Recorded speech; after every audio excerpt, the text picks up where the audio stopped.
এই বিনা ভোটে সরকার নিজেদেরকে ক্ষমতায় রাখার জন্য প্রশাসনের মধ্যে একটি বেনিফিশিয়ারি ক্লাস তৈরি করেছে। ভাই রে ভাই, বিএনপির সাবেক ভারপ্রাপ্ত chairman Tarek Rahman professor doctor Mohammad ইউনূসকে নিয়ে এমন এক মন্তব্য করেছে যা সোশ্যাল মিডিয়াতে একেবারে ভাইরাল। কি বললো সেটা জানতে হলে অবশ্যই ভিডিও না টেনে শেষ পর্যন্ত দেখবেন। প্রিয় দর্শক, দেশের পরিস্থিতি ক্রমশই অস্থিতিশীল হয়ে উঠেছে, আর বিএনপির ভারপ্রাপ্ত চেয়ারম্যান তারেক রহমান সেই দিকটি স্পষ্ট করে দিয়েছেন যে তিনি সরাসরি দায়ী করছেন প্রফেসর ডক্টর মোহাম্মদ ইউনূসকে, যিনি বর্তমানে অন্তর্বর্তী সরকারের প্রধান হিসেবে দায়িত্ব পালন করছেন। তারেক রহমান বলেছেন, আওয়ামী স্বৈরাচারী শাসক গোষ্ঠীর পতনের পর নতুন এক স্বৈরাচার হিসেবে প্রফেসর ডক্টর মোহাম্মদ ইউনূস দেশ চালাতে বসেছেন। তারেক রহমান আরও উল্লেখ করেছেন যে দেশের বর্তমান পরিস্থিতি অত্যন্ত উদ্বেগজনক। সন্ত্রাসী কর্মকাণ্ডে দুষ্কৃতিকারীরা দেশের স্থিতিশীলতা নষ্ট করার অপচেষ্টা চালাচ্ছে।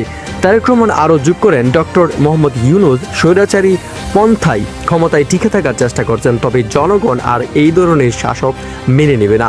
অতি দ্রুত নির্বাচনের আয়োজন করতে হবে, না হলে ডক্টর ইউনূসের অবস্থা খুব খারাপ হবে বলে তিনি স্পষ্ট করে জানিয়ে দিয়েছেন।